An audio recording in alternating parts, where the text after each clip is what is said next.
Bismillahirrahmanirrahim. Assalamualaikum warahmatullahi wabarakatuh. Kita buka majlis kita dengan kitab Al-Fatihah.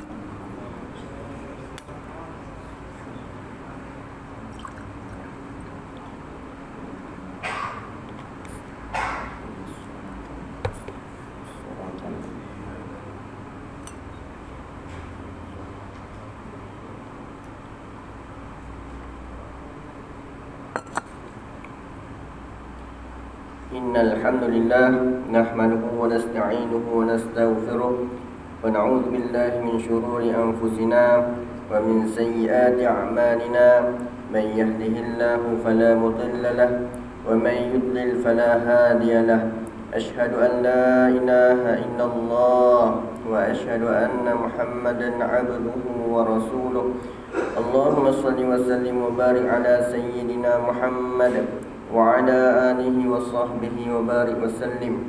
Subhanaka la ilma lana illa ma 'allamtana innaka antal alimul hakim. Allahumma aftah alaina hikmataka wanshur alaina min khazaini rahmatika ya arhamar rahimin. Rabbi zidna ilma warzuqna fahma. Rabbi zidna ilma warzuqna fahma. Rabbi zidna ilma warzuqna fahma. Rabbi shrah li sadri wa yassir li amri wahlul 'uqdatam min lisani yafqahu qawli, amma ba'd. Yang saya hormati lagi saya kasihi asaf kepimpinan Masjid Karya Luput, Tuan Imam, Tuan Bilal, AJK Masjid, serta tuan-tuan, puan-puan, ibu-ibu, ayah-ayah yang dirahmati Allah SWT sekalian. Alhamdulillah, pertama-tamanya sekali marilah kita merafakkan kesyukuran kepada Ilahi kerana dengan limpah kurnianya, dengan taufik dan inayahnya, dapat kita berkumpul bersama-sama di dalam masjid yang serba indah ini. Banyak kemajuan dalam masjid ini, makin cantik. Alhamdulillah, itu semua kurniaan Allah SWT. Dapat kita berkumpul bersama-sama pada malam ini untuk kita mempelajari sebuah kitab, iaitu kitab Al-Fiqhul Manhaji ala Mazhab Syafi'i, iaitu sebuah kitab fiqh yang wajib dipelajari oleh setiap orang yang mukallaf. Jadi pada pertemuan yang lalu kita telah membincangkan berkenaan dengan sejarah pensyariatan solat, yang di mana solat sebelum ni memang pernah ada dilakukan oleh para nabi dan juga para rasul, sejak daripada Nabi Adam alaihi salam sehinggalah kepada sekarang. Tetapi sampai kepada Nabi Muhammad ia disempurnakan menjadi 5 kali solat sehari semalam: subuh, zuhur, asar, maghrib dan juga isyak pada peristiwa Isra dan Mi'raj, kan? Jadi itu adalah yang kita telah pelajari pada pertemuan yang lalu, yang di mana solat ni adalah kedudukan tertinggi, diambil pada peristiwa Isra dan Mi'raj. Solat ni diambil daripada peristiwa Isra dan Mi'raj. Oleh sebab itu solat ini adalah tinggi kedudukannya, kan? Jadi pada malam ini kita akan membincangkan sebuah topik yang bertajuk kedudukan solat dalam Islam. Jadi secara mutlaknya, al-itlaq, solat merupakan ibadah badaniah yang paling utama sekali. Jadi solat ini selepas mengucap kalimah syahadah, dia adalah perbuatan solat di dalam rukun Islam yang kedua. Nak menunjukkan betapa pentingnya solat ni. Setelah kita pelajari bahawa sejarah pensyariatannya diambil daripada Isra dan Mi'raj, kita tahu bahawa solat ni sangat penting. Kalau ibadah-ibadah lain, contoh seperti puasa, zakat dan sebagainya, dia diturunkan di bumi ni, dia punya tuntutan perintah tu. Akan tetapi solat ni dipernaikkan ke Mi'raj, Sidratul Muntaha. Dan kita dah tahu sejarah pensyariatannya, nak menunjukkan bahawa solat ni penting. Kalau orang tahu sejarah dia ni, maka orang tersebut tidak akan meninggalkan solat. Nak menunjukkan solat ni penting, kan? Dan dia adalah ibadah badaniah yang paling utama sekali. Nak menzahirkan seseorang itu Islam ataupun tidak Islam, kita tengok sama ada dia solat ataupun tidak. Dia Kita tak nampak di Islam kan, dalam hati ni fahaman lain-lain. Ada yang mengaku Islam tetapi tak sembahyang. Nampak tak bahawa solat ni sebenarnya dia menzahirkan keislaman seseorang tersebut. Jadi dia adalah ibadah badaniah yang paling penting sekali. Dalam hadis Nabi sallallahu alaihi wasallam mengatakan ra'sul amru Islam wa umuduhu solat wa darwata sanamuhul jihad. Maksudnya pokok segala urusan ialah Islam, iaitu menyerah diri kepada Allah. Tiangnya ialah solat. Solat ni adalah tiang agama. Dan kemuncaknya ialah berjihad di jalan Allah Subhanahu Wa Taala. Jadi kalau tak ada tiang, apatah lagi ibadah-ibadah yang lain. Kalau solat tu seperti tiang ni, ada 4 tiang ni. Kalau tiang ni tak ada, ataupun bangunan struktur tiang ni tak ada, boleh tak terjadinya bangunan yang serba indah? Tak boleh jadi. Oleh sebab itu, kalau dah solat seseorang tersebut rosak ataupun tak sempurna, kejap-kejap buat, kejap-kejap tak buat, maka tiang itu akan menjadi buruk. Bila tiang itu menjadi buruk, bangunan sekeliling itu akan menjadi buruk. Nak dikatakan bila ibadah solat ni tidak disempurnakan dengan sebetulnya, maka ibadah lain pun akan tunggang-langgang. Ini berdasarkan peristiwa seseorang lelaki telah bertanya Nabi sallallahu alaihi wasallam tentang amalan yang afdal. Nabi sallallahu alaihi wasallam bersabda, as-salah, solat. Yang paling utama adalah solat. Summamah, dia terus bertanya, summas salah. Kemudian apa pula? Nabi bersabda, kemudian solat. Summamah, dia bertanya lagi, kemudian apa? As-salah. Baginda bersabda, solat. Baginda mengulangi jawapan solat sebanyak 3 kali. Salasa marrat. Riwayat Ibnu Hibban. Dia nak menunjukkan bahawa solat ni sangat penting. Ibadah yang paling penting, terutama sekali solat. Nabi kata apa lagi? Solat. Nabi kata apa lagi? Solat. Kalau orang baca hadis ni lah, tak faham bahasa juga kan, tak solat juga, macam mana nak khabar? Kalau dia tahu dah hadis ni, benda yang paling penting sekali, amalan yang paling afdal sekali, apa dia? Solat. Nabi ulang 3 kali tu. Nak menunjukkan solat ni penting. Kenapa orang tak buat lagi? Solat, tapi 5 kali tu kadang-kadang buat, kadang-kadang tak buat. Dalam 5 tu dapat 2, 1 yang tu je. Kan? Macam mana nak kata macam tu? Apa tadi tanya iman masing-masing. Kan? Macam mana solat dia? Di dalam kitab Sahih Al-Bukhari dan Sahih Muslim ada menyatakan 2 solat yang dilakukan seseorang Islam dengan betul akan menebus dosa-dosa yang berlaku di antara kedua-dua solat tersebut. Ini adalah pentingnya solat ni. Selain dia adalah ibadah badaniah yang penting, dia dapat menghapuskan dosa-dosa. Kalau antara solat subuh ke zuhur kita ada melakukan dosa, kemudian kita melakukan solat zuhur dengan betul, dengan sempurna, maka terhapus dosa-dosa yang pada waktu tersebut. Begitulah juga pada waktu zuhur dan juga waktu asar. Antara waktu itu melakukan dosa, tetapi dia melakukan solat dengan sempurna, Allah akan mengampunkan dia. Ini berdasarkan hadis Abu Hurairah radhiyallahu anhu berkata, Rasulullah sallallahu alaihi wasallam bersabda, as-salawatil khams yamhullahu biha al-khataya. Maksudnya, dengan melakukan solat 5 waktu, Allah akan menghapuskan dosa-dosa. Riwayat Al-Bukhari. Ini solat fardu ni, bukan solat sunat. Kan? Kalau kita menunaikan solat fardu dengan betul pada awal waktu, dengan sempurna, memenuhi rukun, sunat, meninggalkan perkara makruh dan membatalkan perkara yang membatalkan solat, maka dikira sempurna solat seseorang tersebut. Dan bila sempurna seseorang tersebut di solat, maka Allah menghapuskan dosa-dosa di antara waktu itu.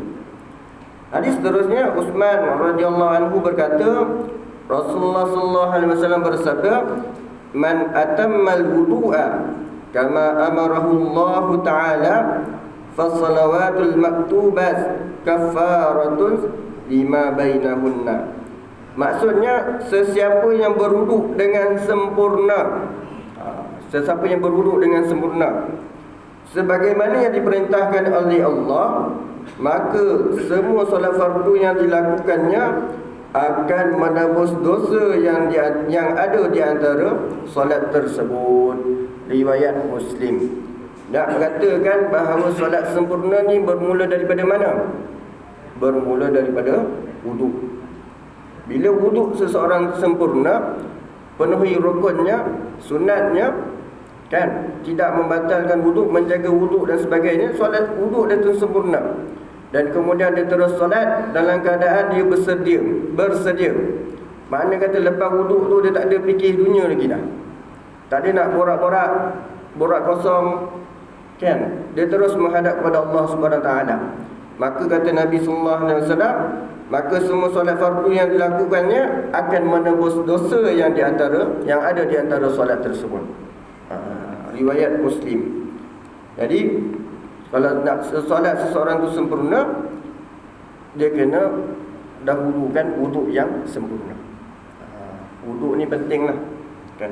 Sebab tu dalam kitab fiqh mana-mana kitab fiqh, dia mesti mementingkan bab taharah. Dan dalam bab taharah tu mesti mementing bab berwuduk. Diterangkan satu-satu rukun dia apa, sunat dia apa, perkara-perkara makruh, perkara yang membatalkan wuduk dan sebagainya. Agar apa? Agar dapat kita melakukan solat dengan lebih sempurna.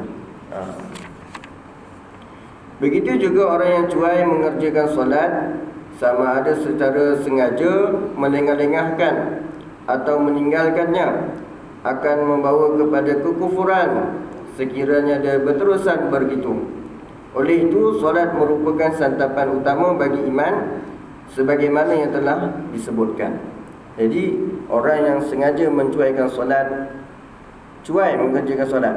Dan dalam kitab Al-Kabair, Imam Az-Zahabi mengatakan solat ni adalah diumpamakan seperti pertalian hamba dengan Tuhan dia. Yang mana orang yang memutuskan pertalian itu dikira berdosa besar. Al-Kabair ni kitab yang menceritakan tentang dosa-dosa besar. Di antara salah satunya ialah meninggalkan solat. Apatah lagi jika dia mengingkari kewajipannya atau memperkecil-kecilkan orang yang mengikat pertalian itu sehingga boleh dianggap sebagai orang kafir. Meninggalkan solat sebab mengingkari solat tersebut boleh dikira sebagai kafir. Jika tidak, perlu bertaubat dan kembali kepada Tuhannya. Jadi kalau dah kafir macam mana? Bertaubat dan kembali kepadanya. Jadi Sa'id Al-Musayyib pula berkata, maksud meninggalkan solat ni, mencuaikan solat ni adalah seseorang yang tidak solat zuhur kecuali sehingga datangnya waktu asar. Maknanya dia melengah-lengahkan solat. Itu pun dikira sebagai mencuaikan solat, kan? Dan tidak solat asar sehingga datangnya waktu maghrib, dan tidak solat maghrib sehingga datangnya waktu isyak, kan?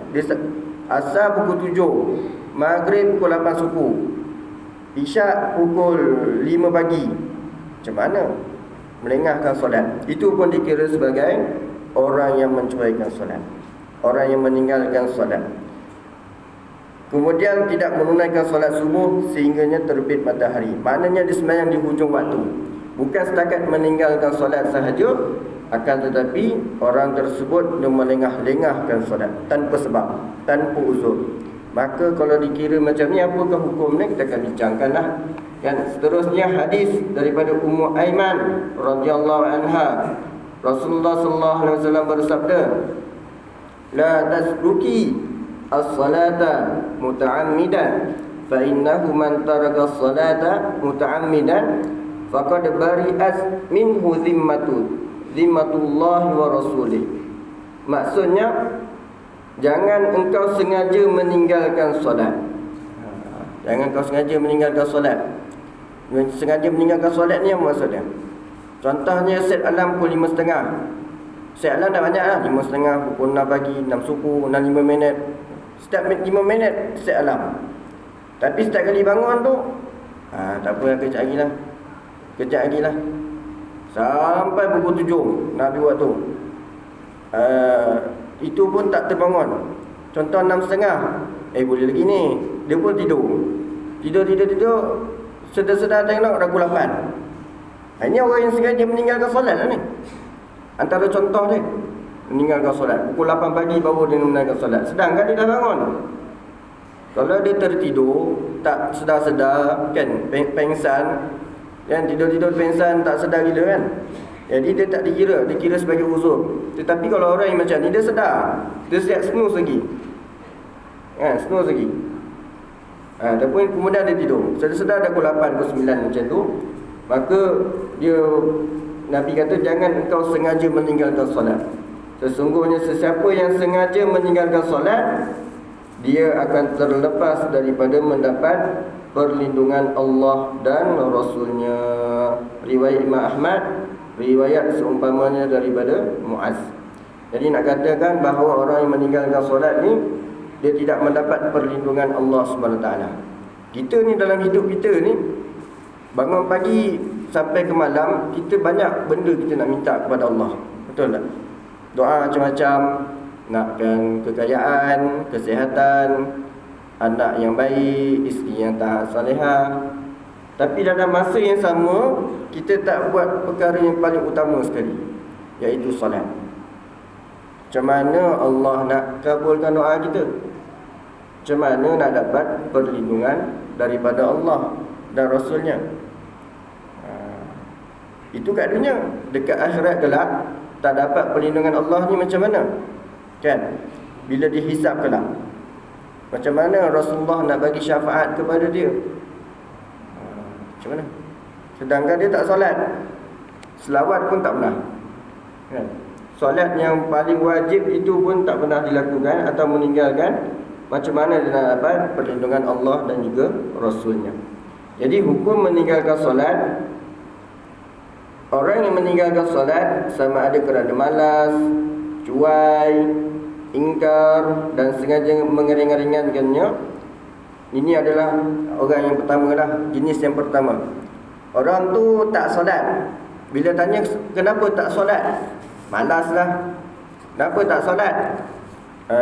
Tengah main Mobile Legend ni, tengah main game ni, tengah sibuk main dam ni, tu kan, main chess dan sebagainya. Tadi dia tak sempat nak solat. Jadi dia macam mana hukum dia? Sesiapa yang meninggalkan solat kerana mengingkari hukum wajibnya atau sengaja mempersenda-sendakannya akan menjadi kafir dan terkeluar daripada agama Islam. Jadi ini adalah yang pertama lah, orang yang meninggalkan solat kerana mengingkari hukum wajibnya. Ada orang macam tu, dia solat, kenapa tak solat? Solat tu bukan wajib pun. Dah tua-tua sok, insaf lah kan? Dah tua-tua sok, insaf lah. Dia mengingkari hukum wajibnya, ataupun dia mempersenda-sendakannya. Solat, dia tengok kawan dia solat, engkau caca baik lah kau kan? Solat, dekat kau habis lah, lama kau solat. Dia mempersenda-senda kat solat. Jadi hukum dia menjadi kafir dan terkeluar daripada agama Islam. Pihak pemerintah wajib menyuruhnya bertaubat. Sebab itu nak jadi pemerintah ni, dia punya tanggungjawab dia besar. Kalau sok ditanya oleh Allah SWT, kau jadi Perdana Menteri ni, kau buat apa? Kau buat apa? Ada tak kau suruh orang buat amal makruf nahi mungkar? Kau buat konsert ke? Jadi ditanya macam-macam dan dipertanggungjawabkan atas apa yang dia buat satu-satu. Itu sebab pihak pemerintah wajib menyuruhnya bertaubat dan tidak membiarkannya demikian sehingga dia bertaubat dan kembali mendirikan solat. Jika terus mengingkarinya, dia akan dihukum bunuh sebagai seorang murtad dan jadi kafir.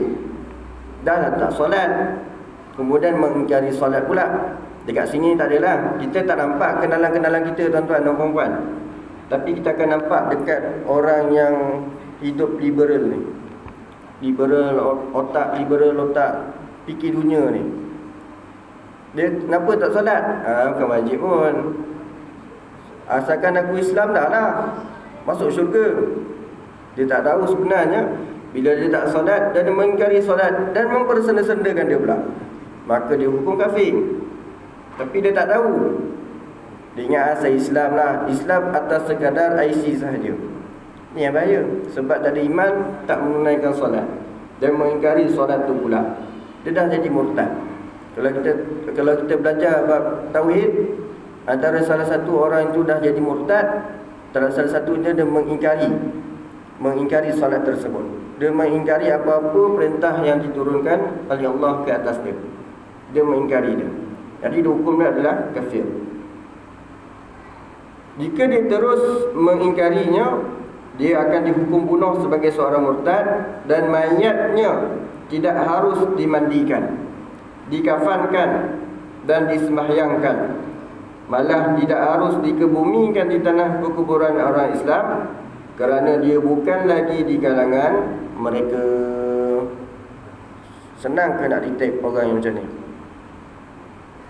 Kalau sekarang lah, payah nak detect. Jadi kita pun kebumikan macam biasa. Itu tak apalah. Tapi di akhirat kelak, dia akan dibangkitkan sebagai orang yang kafir. Orang kafir ni maksudnya apa? Dia akan duduk di dalam neraka buat selama-lamanya. Itu yang bahaya tu. Walaupun dia Islam, tapi dia mempermainkan solat, dia mengingkari solat, dia dah termasuk dalam kalangan orang yang kufur. Sementara orang yang meninggalkan solat kerana malas, tetapi masih meyakini hukum wajibnya, dia solat sebab apa? Tak solat sebab apa? Sebab malas. Dia cuai sebab main game. Tapi bila tanya solat ni wajib tak? Wajib. Tapi kenapa tak buat? Malas lah. Macam tu. Ada orang macam tu. Dia solat tak solat sebab malas. Pihak pemerintah hendaklah memaksanya mengqadakkan solat. Kalau pihak pemerintah tak suruh, maka pihak pemerintah akan berdosa. Oleh sebab itu peranan dia diturunkan kepada ibu dan ayah. Kan, kalau isteri tak sembahyang, suami kena paksa isteri tersebut melakukan solat. Kalau anak kita tak solat, mak ayah kena paksa anak tersebut solat. Macam mana nak bergaduh-gaduh lah, yang penting anak tersebut solat. Pihak pemerintah hendaklah memaksanya mengqadakkan solat dan bertaubat daripada kesalahan meninggalkannya. Jika masih ingkar mengqadaknya, dia wajib dihukum bunuh mengikut hukuman yang disyariatkan atas orang Islam yang melakukan maksiat. Ini kerana hukuman atas orang yang meninggalkan fardu adalah wajib diperangi, tetapi selepas dibunuh, dia masih dianggap Islam. Justru jenazahnya, pengebumiannya dan pembahagian hartanya hendaklah diuruskan menurut tata cara Islam. Ini adalah orang yang solat tetapi tidak solat kerana malas. Dia akan dihukum bunuh juga. Sebab apa? Sebab dia telah melakukan jenayah ataupun dosa besar. Solat ni, tinggalkan solat, jenayah besar. Hukum dia dosa besar. Bila dihukum besar, dia dikenakan hukuman hudud. Hudud dia apa? Dikenakan hukuman bunuh. Dah paksa tak buat, kan? Bila dah bertaubat, bila dia dah insaf, maka barulah diterima Islam dia. Tetapi dia kena mengqadakkan solat dia. Jadi oleh sebab itu, bila mana seseorang itu, contoh, dia meninggalkan solat selama 10 tahun. Sebab waktu muda dia sibuk dengan kerja dunia dan sebagainya, kan? Ustaz bolehlah cakap kerja dunia. Ustaz pun kerja dunia juga, macam tu kan. Ada satu video yang viral baru-baru ni, kan? Maksud kerja dunia ni adalah nak kerja dunia, kerjalah, tapi jangan lupakan solat. Itu maksud dia, kan? Ni tidak kerja dunia, buat kerja macam-macam tapi tak menunaikan solat. Ini yang dilarang oleh Islam. Jadi bila mana orang yang macam ini 10 tahun tidak menunaikan solat, kemudian dah tua-tua baru nak insaf, jadi macam mana? Dia wajib mengqadakkan solat dia. Berapa tahun dia meninggalkan solat, wajib diqadakkan. Dan dalam masa yang sama sebelum dia mengqadakkan solat dia tu, dia wajib bertaubat. Wajib bertaubat ke atas dia, sebab dia melakukan dosa besar. Sebab sebelum ni dia tergolong dalam golongan orang yang fasik. Orang fasik ni tuan-tuan bahaya. Dia tak boleh, kalau anak dia nikah, dia tak boleh jadi wali sebenarnya. Orang yang tidak menunaikan solat, sebab dia dah fasik. Antara salah satu syarat wali, dia mesti adil, bukan orang yang fasik. Jadi salah satu antara tanda orang yang fasik adalah meninggalkan dosa-dosa besar. Meninggalkan dosa besar dikira sebagai fasik. Antaranya ialah meninggalkan solat. Inilah yang dilakukan oleh Islam. Dia kena hendak memaksa orang untuk mengqadakkan solat tersebut dan bertaubat. Kalau orang tu tak nak, maka dihukum bunuh. Dalam Al-Quran mengatakan, inna syarad dawabi indallah alladzina kafaru fahum la yu'minun. Maksudnya sesungguhnya yang seburuk-buruk makhluk menurut Allah ialah orang yang ingkar kerana tidak mahu beriman. Suruh taubat tak nak taubat, itu adalah orang yang seburuk-buruk di sisi Allah Subhanahu Wa Taala. Oleh sebab itulah orang yang meninggalkan solat, tidak menunaikan solat, dia akan masukkan di dalam neraka sakar. Sakar. Ma salakakum fi sakar? Qalu lam nakum minal musallin. Apakah yang menyebabkan kamu dimasukkan ke dalam neraka sakar ni? Kan kemudian orang yang bersalah itu menjawab, aku sebelum ni tidak solat. Kat dunia ni dia tak solat, dia tak menyembah Allah Subhanahu Wa Taala. Oleh sebab itu dia masuk ke dalam neraka sakar. Tetapi dia masih Islam lagi. Masih Islam lagi. Makna kata hujung sekali dia akan masuk ke dalam syurga. Tapi tak tahulah berapa lama ke dalam neraka ni. Satu hari bersamaan 1000 tahun. Kalau Allah jatuhkan hukuman, kau masuk ke dalam neraka selama 2 hari, 2000 tahun. Kat dunia ni umpama 2000 tahun. Bayangkan kalau mahkamah jatuh hukuman seumur hidup mati 40 tahun contohnya. Apa perasaan?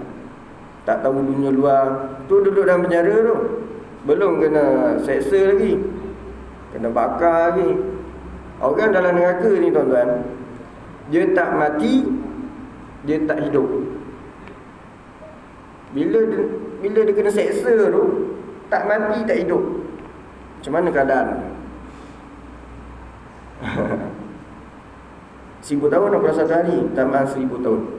Oleh sebab itu solat, itu yang paling utama. Ini berdasarkan hadis daripada Ibnu Umar radhiyallahu anhuma.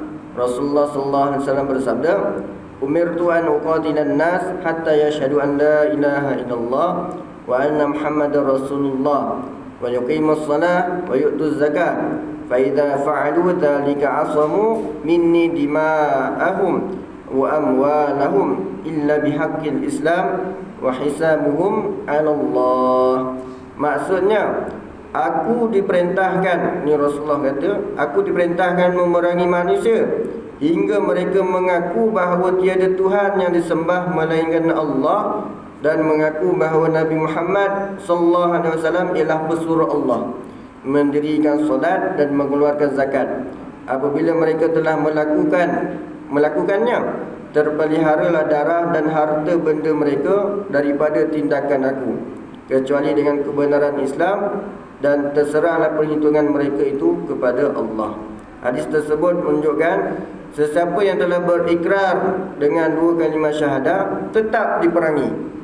Orang ni mengucap 2 kalimah syahadah tapi tak solat, dia tetap diperangi. Jika dia tidak mendirikan solat tetapi tidak dihukum sebagai kafir berdasarkan dalil hadis yang berikut. Daripada Ubadah bin Al-Samit radhiyallahu anhu, katanya, aku mendengar Rasulullah sallallahu alaihi wasallam bersabda, khamsu salawatin katabahunna Allahu 'alal 'ibad faman jaa'a bihinna lam yudayyi' minhunna syai'an istighfafan bihaqqihinna kana lahu 'indallahi 'ahdun an yudkhilahu al-jannah wa man lam ya'ti bihinna falaysa lahu 'indallah ahadun in syaa'a adzabahu wa in syaa'a adkhalahu al-jannah. Maksudnya Allah telah mewajibkan solat 5 waktu atas hamba-hambanya.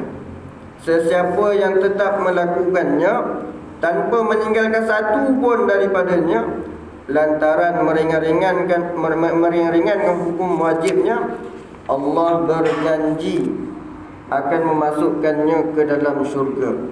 Sebaliknya, sesiapa yang tidak melakukannya, Allah tidak menjanjikan apa-apa pun kepadanya, sama ada mengazabkannya atau memasukkannya ke dalam syurga mengikut kehendaknya. Riwayat Abu Daud. Dia hadis ini menunjukkan orang yang meninggalkan solat tidak dihukumkan kafir. Tidak dihukumkan kafir, kerana jika dihukumkan demikian tentulah tidak termasuk dalam maksud sabda Nabi sallallahu alaihi wasallam. Allah akan memasukkannya ke dalam syurga mengikut kehendaknya.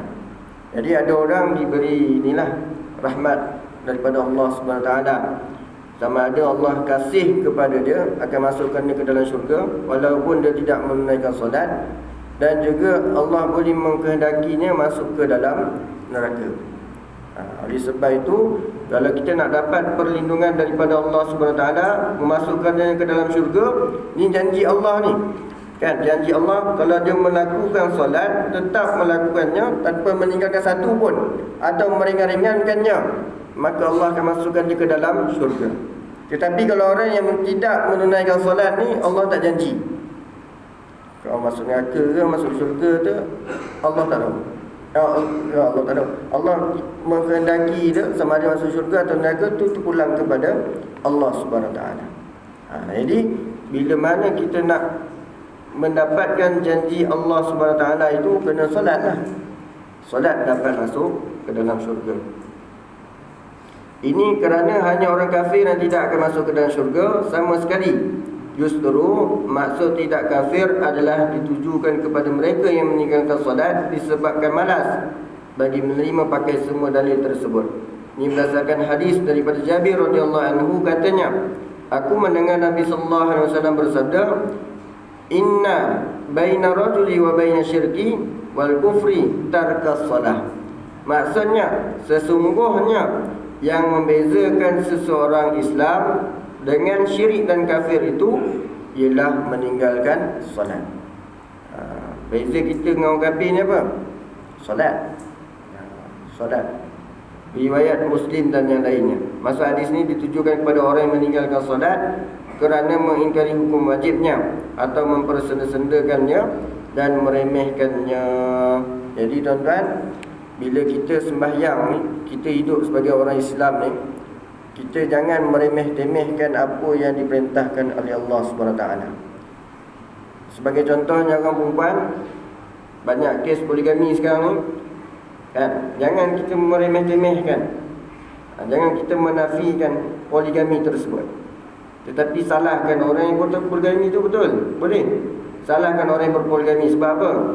Sebab tak adil contohnya. Jadi kita boleh mempersalahkannya, tetapi jangan kita mempersalahkan poligami tersebut. Itu sebagai contoh lah yang saya nampak kelihatan sangat teruk lah, sehingga nak menafikan poligami.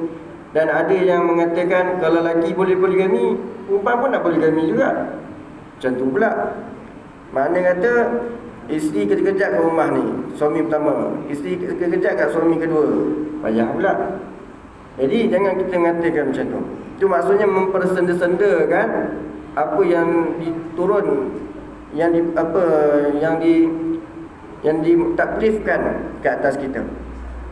Contohnya solat. Kita sekarang tak nampak lah orang yang mempersendakan solat ni, tak nampak.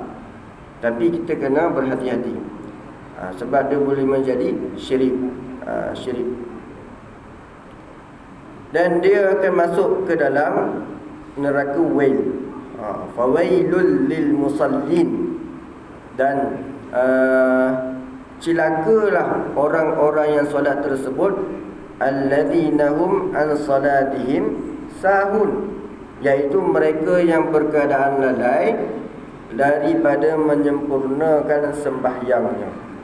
melalaikan daripada menyempurnakan sembahyang tu.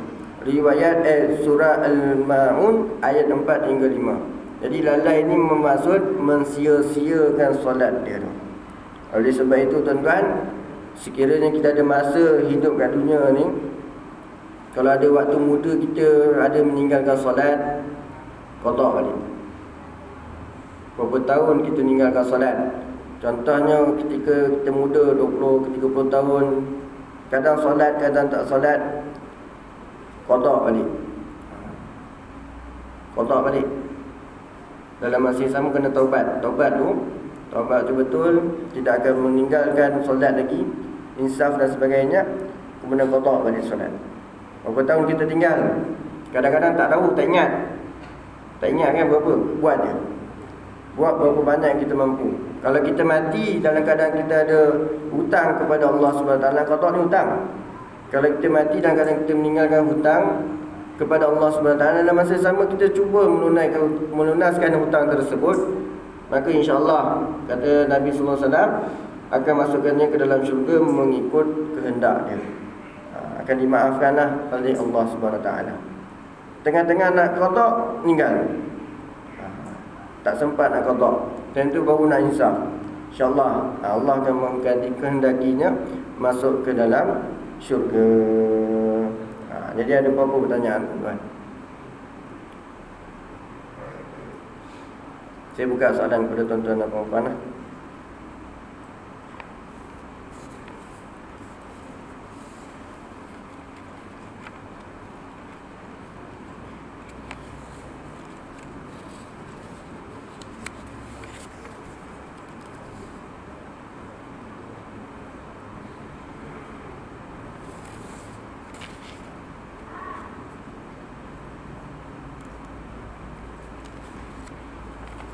Kalau tak ada apa-apa soalan, saya akan tutup majlis kita pada malam ini, majlis ilmu kita pada malam ini, dengan kata-kata daripada para sahabat dan juga para ulama.